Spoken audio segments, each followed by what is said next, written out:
Now, we're having a look and canvassing a number of issues that the federal government may take the lead on, and some issues that the Morrison government indicated they would look into, but it didn't actually eventuate. Yes, good morning, Sarah. What we're talking about is a whole range of issues around in part the integrity of government, but also the way in which politicians and the parliament works, the way in which the political system works, and the quality of our democracy. Now, these are sort of, shall we say, in part bigger picture issues. They don't impact on our day-to-day lives as such, but it's all part of our faith, shall we say, in the political system, which over the past decade, maybe longer, the degree of trust from voters to the system to the politicians has tended to diminish, and we're at a pretty low level.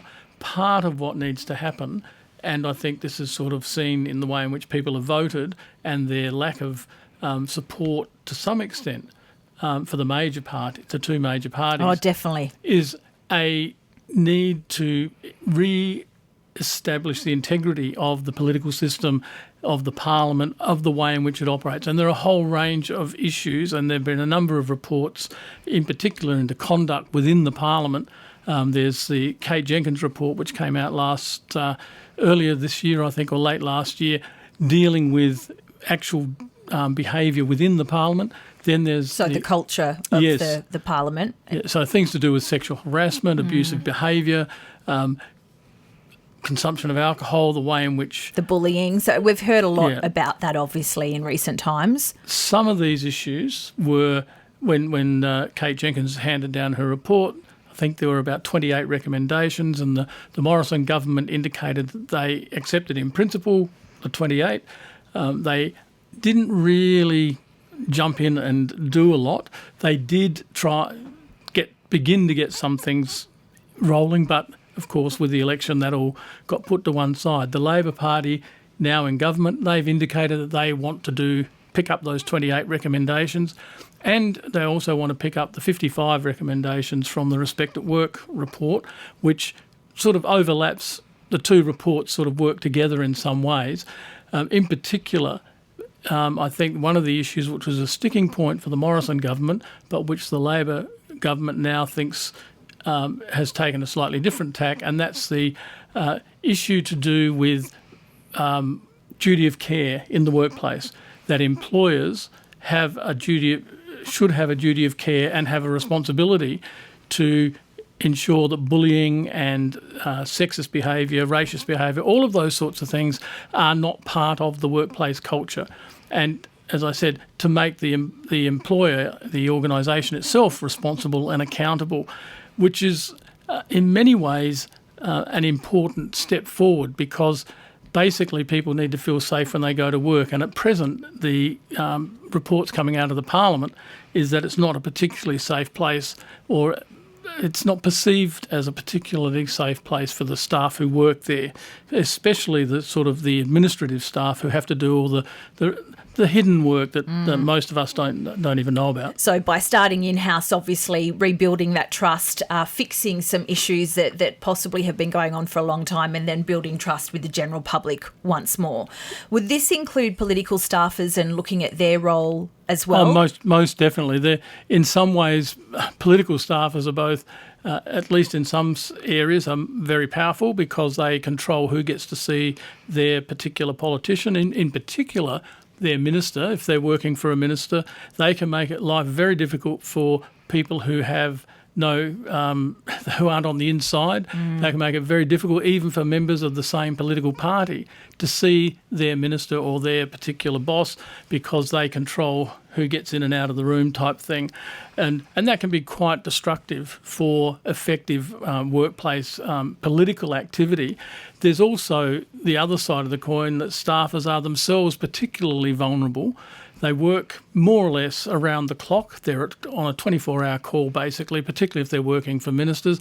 Their time is not their own, so they're expected to be able to do everything at any time. And so their particular vulnerability is if they're not available or they don't do stuff, their job could be on the line, etc. So they're caught in some ways in a sort of double bind.